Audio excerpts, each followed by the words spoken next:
Greetings and welcome to the Daily Sovereignty Report. Before we begin today, I just want to give a sincere thank you and deep gratitude to our ancestors, our elders, and the land beneath our feet. Welcome again to the Daily Tribal Sovereignty Report. I'm your host. Hauhitan is my name. Aaron Thomas is my English name. And today is Monday, August 10th, 2026, and I'm delivering a comprehensive roundup of many stories impacting Native Americans and First Nations sovereignty across the United States and Canada. Let's dive straight into today's reports. Our first story, according to the Native News Online, federal permitting authorities and the U.S. Forest Service have officially opened public comments regarding a proposed open pit rare earth mineral mine near Matopetapetala, also known as Devil's Tower in Wyoming. The project is fast-tracked under federal critical mineral programs, FAST 41, to extract neodymium and dysprosium. The opposition, Lakota, Northern Cheyenne, and Kiowa tribal nations, alongside regional conservation organizations, strictly oppose the project due to the threat of sacred land desecration, water contamination, and disruption of ceremonial grounds. And why this matters to tribes. Matopetapetala is a sacred site used for sun dances and spiritual gatherings. Industrial development threatens irreversible physical and spiritual harm. And why this matters to sovereignty, this situation highlights the ongoing conflict between federal economic energy mandates and tribal treaty obligations and land stewardships. Another story today, according to Native News Online, and the U.S. Senate confirmed Mark Cruz, a citizen of the Klamath Tribes of Oregon, as the permanent director of the Indian Health Services. The opposition, the nomination faced over 18 months of congressional delay and procedural holds before reaching a final vote. Now, why this matters to tribes, the Indian Health Services oversees health services for over 2.8 million Native citizens nationwide. And why this matters to sovereignty, having enrolled tribal leadership at the helm ensures direct nation-to-nation trust responsibility and healthcare obligations are fulfilled. And our next story, according to the Native American Finance Officers Association, or NAFOA, the board leaders met with congressional members in Washington, D.C. to advance the Tribal Tax and Investment Reform Act. The legislation aims to grant tribal governments equal status to state and local governments regarding tax-exempt bond issuance and economic development incentives. The opposition, traditional Wall Street financial entities and state tax authorities have historically resisted parity for tribal tax incentives. And why this matters to tribes, tribal governments rely on self-generated revenue to fund essential community services like roads, public safety, and elder care. And why this matters to sovereignty, parity in tax law guarantees that tribal governments can exercise full economic autonomy without dual state taxation. And according to Native News Online, the Native Community Development Financial Institution, CDFI network, publicly raised alarm over proposed federal changes to the Community Reinvestment Act by banking regulators. The opposition, major commercial banking lobbies support the changes to reduce regulatory oversight and compliance costs.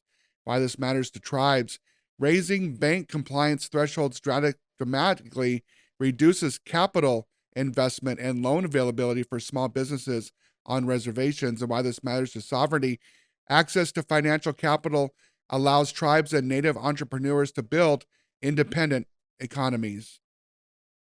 And according to Native News Online, the Small Business Administration, or SBA, launched a $10 million grant initiative dedicated to expanding manufacturing and technical trade training across tribal colleges and universities, or TCUs. The opposition, fiscal conservative groups have questioned targeted federal grant allocations based on tribal identity. And why this matters to tribes, this creates a career pathway for Native youth directly within their home reservation communities.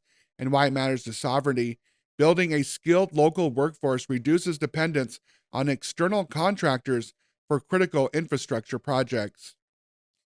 Our next story, according to Native News Online, the American Indian College Fund secured a $1.3 million grant to strengthen environmental stewardship, climate science, and traditional ecological knowledge, or TEK, and this curricula at tribal colleges nationwide. Now, there are certain oppositions, including certain academic standard boards, have pushed back against blending traditional ecological knowledge with Western scientific frameworks.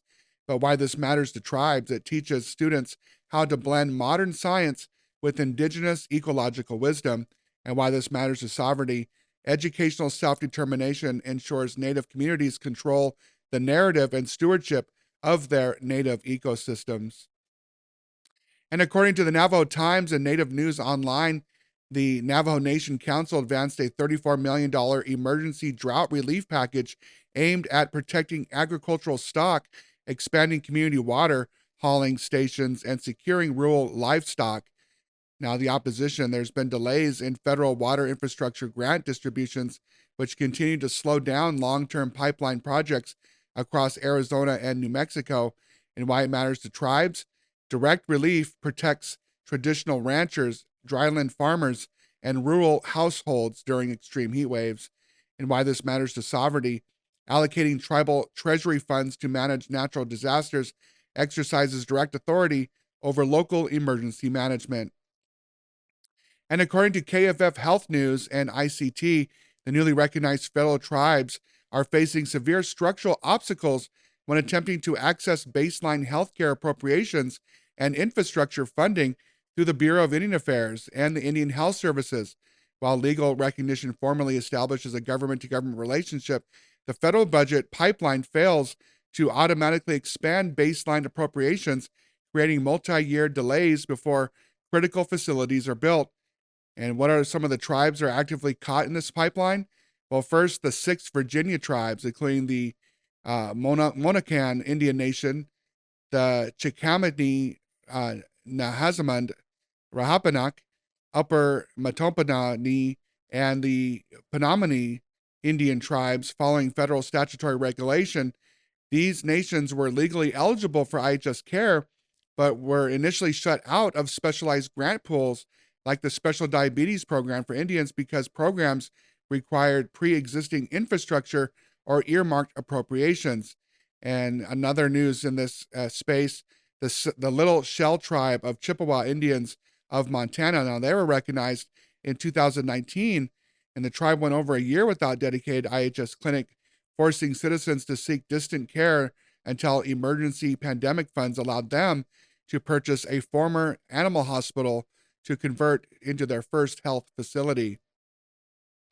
And according to Native News Online, the California Legislative Native American Caucus, chaired by Assembly Member James C. Ramos, formally recognized 6 prominent Native leaders for their transformative impacts on health, land, culture, and education. Here are the 6 leaders honored by the state legislature. First, of Yahaviatum of Seminole Nation, she was honored posthumously as a respected tribal elder, spiritual leader, and cultural keeper who helped establish early governmental guidelines for her tribe and dedicated her life to teaching traditional history and language to tribal youth. Second is Troy Fletcher from the Yurok tribe, honored posthumously for his visionary executive leadership in protecting the Klamath River Basin, navigating complex environmental policy, and expanding tribal trust lands. The third one was Betty June Du Bois Pachanga Band of Indians, honored posthumously alongside her family for revitalizing the Luiseno spiritual practices, traditional language preservation, and strengthening Native identity. And fourth, Dr. Celeste Townsend, Fort Bidwell Indian Community Shoshone Paiute. She's recognized as the lone living recipient for her groundbreaking leadership as the president of the California Indian Nations College, expanding higher education and steering the institution to become California's first standalone, fully accredited tribal college.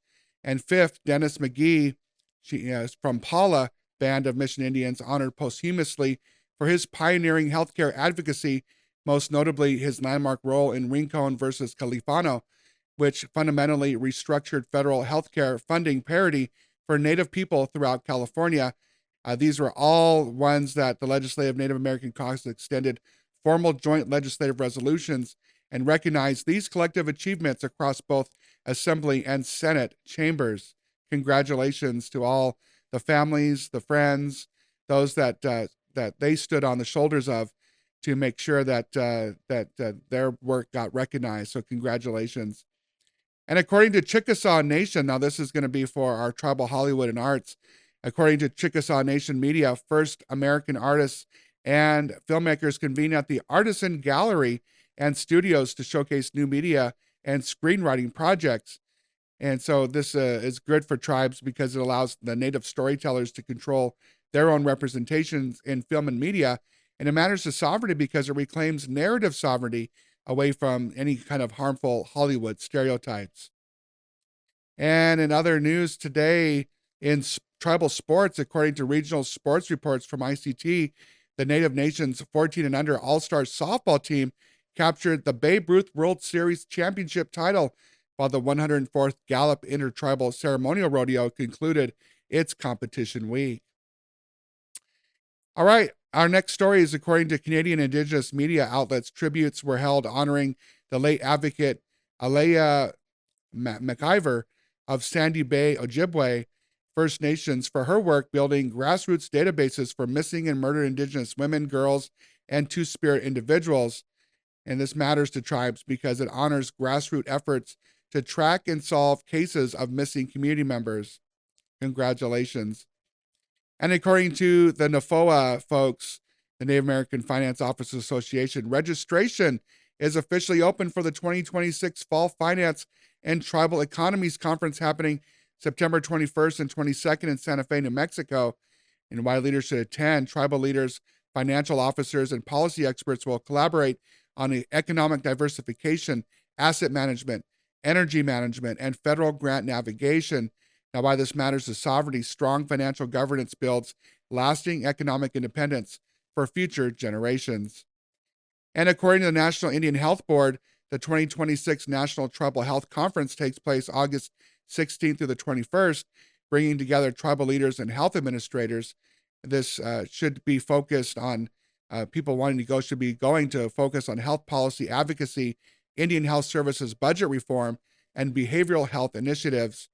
So I hope to see you guys at any of those in-person events. All right, that wraps up today's edition of the Daily Tribal Sovereignty Report. If you found this briefing valuable, please take a second to like, share, and subscribe to my channel. Sharing these stories helps amplify tribal voices and keeps our communities informed. Aichka, or Akchama, as they say here in the Kuya area. Thank you for watching. Stay safe, stay strong in sovereignty. I'm Hauhitan, signing off.